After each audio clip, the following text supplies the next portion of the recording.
Shalom at maligayang pagbabalik sa Israel kasama si Aline. Ngayon, pag-uusapan natin ang isang bagong tuklas na arkeolohikal at ito ay nakakagulat. Ito ay may kaugnayan sa sumpa ni Josue. Ito rin ang pinakamatandang tekstong Hebreo na natagpuan sa buong mundo at naglalaman din ito ng pangalan ng Diyos. Pag-uusapan natin ang lahat tungkol sa natuklasang arkeolohikal na ito na nagre-revolusyon sa pag-aaral ng biblikal na arkeolohiya sa loob lamang ng ilang araw. Kaya kung handa na kayo, magsimula na tayo. Ang natuklasang arkeolohikal na ito ay inanunsyo noong nakaraang Huwebes at itinigil ko ang lahat ng programa dito sa channel para ibalita sa inyo ang bagong balitang ito. Isa itong maliit na tabla na medyo higit lang sa 2 sentimetro ang laki. Ito ay gawa sa tingga at natagpuan ito noong Disyembre ng 2019. Pero bakit ngayon lang natin ito nalaman? Dahil ang tingga, ito ay nakatiklop. At ibig sabihin nito na noong nahanap nila ito, nakita nila ang letrang Aleph, ang unang letra ng alpabetong Hebreo. At inisip nila na malamang sa loob, kung bubuksan nila, mayroong isang teksto. Pero dahil ito ay napakatanda na, kung bubuksan nila, malaki ang posibilidad na ito ay mabasag at magkapira-piraso. Kaya kinuha nila ang natuklasan na ito at ipinadala ito sa Praga, sa Republika ng Czech, kung saan gumamit sila ng mga scanner, nakahalintulad ng mga medical tomography scanner at nagawa nilang gumawa ng 3D na modelo ng tabla na ito nang hindi ito binubuksan. At doon, sinimulan nilang basahin ang teksto na nasa loob at talagang nakakagulat ang nilalaman ng teksto. Ang maikling teksto ay naglalaman ng 40 titik na Hebreo at may kabuuang 16 na salita. Sa mga yon, 10 ay ang salitang sumpa. Sabay nating basahin ngayon ang teksto sa Hebreo at pagkatapos ay sa Portuges. Kay Ruth, kay El, kay Sem.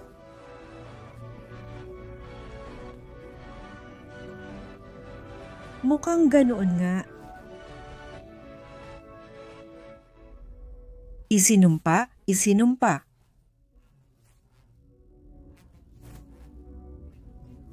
Yud, Hey, Vav. Mamamatay kang isinumpa. Tiyak na mamamatay kang isinumpa, isinumpa ka ni Yud Hey Vav, isinumpa, isinumpa, isinumpa. Napansin niyo ba na binasa ko ang pangalan ng Diyos sa medyo kakaibang paraan sa Hebreo at sa Portuges? Pero pag-uusapan natin yan mamaya. Gusto ko munang ikwento sa inyo kung saan natagpuan ang tapyas ng sumpa. Natagpuan ito sa bundok ng sumpa, sa bundok Ebal. Alalahanin natin ang kwento sa Biblia. Noong pumasok si Josue sa lupang ipinangako na siyang lupain ng Israel, kasama ang mga tao, ang 12 tribo ay nahati sa 2 bundok. Ang ilan ay mananatili sa bundok Gerizim, na siyang bundok ng pagpapala, at ang kalahati naman ay sa bundok Ebal, na siyang bundok ng sumpa. Basahin natin ng kaunti ang orihinal na bahagi sa Biblia. Kapag natawid na ninyo ang Jordan, ang mga ito ay aakyat sa bundok Gerizim upang basbasan ang bayan. Simeon, Levi, Juda, Isakar, Jose, at Benjamin. At ang mga ito naman ay aakyat sa bundok Ebal upang sumpain. Reuben, Gad, Aser, Zabulon, Dan, at Naphtali.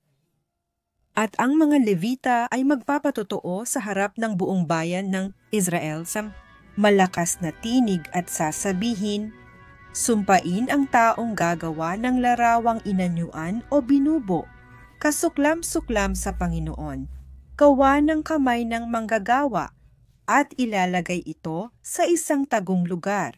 At ang buong bayan ay sasagot, Amen. Sumpain ang sinumang humamak sa kanyang ama o ina at ang buong bayan ay magsasabi, Amen. At ang tekstong biblikal ay nagpapatuloy na may kabuuang 11 sumpa. Sa huli, nagtayo si Josue ng isang dambana sa bundok ng Ebal. At sa parehong bundok na iyon, natagpuan sa mga paghuhukay noong taong 1982 ang isang dambana na akmang-akma sa paglalarawan ng Biblia sa bahagi ng kwento ni Josue. Ngayon, sa mga paghuhukay na ito, nag-alis sila ng toneladang lupa at hindi nila nagawang salain o suriin ang bawat piraso ng lupa, bawat maliit na bato.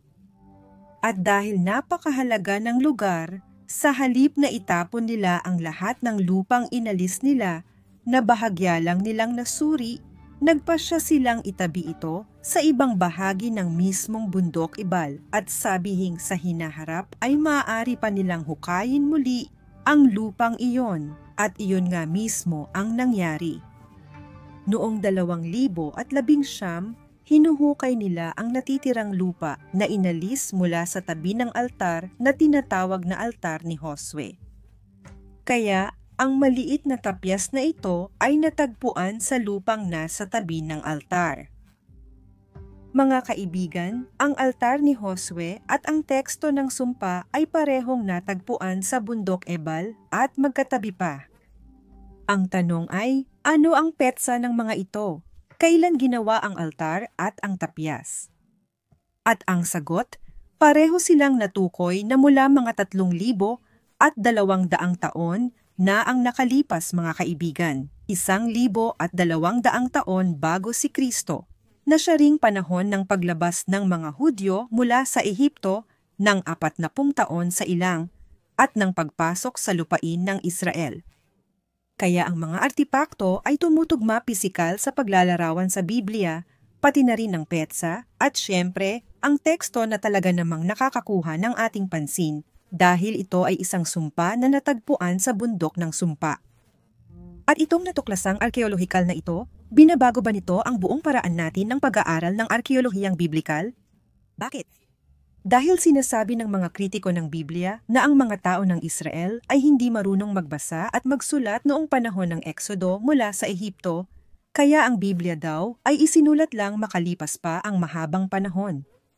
May mga arkeologo, hindi dito sa Israel kundi mula sa ibang bahagi ng mundo, na nagsasabing maaaring naisulat ang Biblia noong panahon ng Helenistiko, ibig sabihin noong panahon ng mga Griego o noong panahon ng mga Romano ang ilang bahagi. At hindi ito maaaring naisulat noong panahon ng Eksodo. At dito, mayroon tayong hindi mapapasinungalingang ebidensya na ang mga tao ng Israel ay marunong magbasa at magsulat sa wikang Hebreo. Hindi ito eksaktong kapareho ng Hebreo na ginagamit natin ngayon dahil ang alpabeto ay Proto-Hebreo. Ibig sabihin, ito ay isang mas lumang bersyon ng alpabetong Hebreo, ngunit ang mga letra ay magkatumbas. Kaya, para sa mga taong marunong ng lumang Hebreo, maaari rin nilang basahin ang tekstong ito hanggang ngayon. Na nagpapakita na ang mga tao ng Israel ay marunong magbasa at magsulat, at dahil dito, posible talaga na sila ang sumulat ng Biblia noong panahong isinulat ang Biblia, ayon sa tradisyon ng arkeolohiyang biblikal. Napakahalaga ng katotohanan na ang tapyas na ito ang pinakamatandang tekstong Hebreo na natagpuan at dahil din sa taglay nito ang pangalan ng Diyos. Bago pa ang nakaraang Huwebes, ang pinakamatandang teksto na may pangalan ng Diyos na meron tayo ay isang teksto na tinatawag na Estela ni Mesha, na mula pa noong 830 bago ipanganak si Kristo. Ibig sabihin, halos 400 taon na mas bata kaysa sa tekstong kakahanap lang natin. At ang Estela ni Mesha ay hindi isinulat ng mga taga-Israel, isinulat ito ng hari ng Moab na si Mesha. At ikinuwento niya ang pananakop sa rehiyon ng Moab ng hari na si Omri, ang hari ng Israel, at ang pag-aalsa ng mga Moabita na nangyari pagkatapos noon. Alam din natin ang bahaging ito, ibig sabihin, ang kwentong ito mula mismo sa Biblia. Ang ikalawang aklat ng mga hari, Kabanata 3, ay nagsasalaysay sa atin tungkol sa pananakop ni Omri at pagkatapos ay ang pag-aalsa ng mga Moabita na magaganap. At sa estela na isinulat ng mga Moabita, isinama nila ang pangalan ng Diyos na siyang tetragrama. Ang tetra ay nangangahulugang apat. Ang tetragrama ay apat na letra. Ang Yud, Hey, Vav, Hey.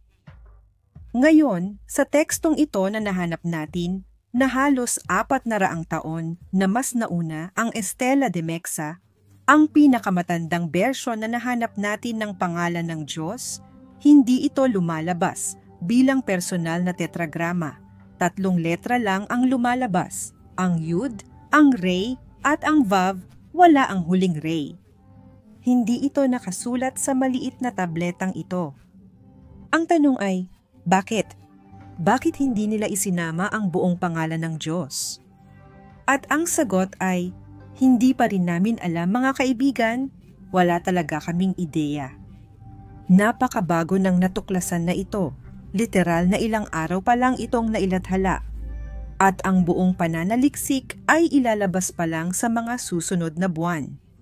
Lahat ng ikinukwento ko sa inyo mga kaibigan ay ang kakaunting impormasyon lang na meron tayo sa ngayon. Mas marami pa tayong malalaman sa mga susunod na buwan at talagang isa sa mga bagay na kapansin-pansin sa tekstong ito ay ang bahagyang pangalan ng Diyos at lumitaw ito ng 2 beses. Ibig sabihin, hindi ito pagkakamali, hindi ito nabura. Sinadya talaga ng sumulat na isulat lamang ang 3 letra. At noong nakita ninyong binabasa ko ang teksto sa simula, napansin ninyo na hindi ko binasa ang pangalan ng Diyos. Una mga kaibigan, hindi ito kompleto doon. At pangalawa, dahil sa Hudaismo, hindi natin binibigkas ang pangalan ng Diyos. Pero ang 3 letrang ito, lumalabas talaga ito sa Hudaismo at binibigkas natin ito. Halimbawa, ang pangalang Matitiao, ang dulo ng salitang Matitiao ay eksaktong kapareho ng mga letrang lumalabas sa maliit na tapyas na ito. Kaya, malamang na maaaring ganoon ang paraan ng pagbasa, pero sa totoo lang, hindi pa natin alam at marami pang misteryo ang malalaman pa tungkol sa Bundok Ebal, sa tapyas na ito, at sa mga susunod pang paghuhukay na gagawin. Medyo limitado ang mga ito sa lugar dahil ang Bundok Ebal at Bundok Gerizim ay parehong nasa West Bank. Kaya, dahil sa mga isyong politikal, may malalaking problema sa paghuhukay ng arkeolohiya doon at nagkaroon din ng mga pag-atake mula sa lokal na komunidad ng Palestino sa mga natitirang arkeolohikal.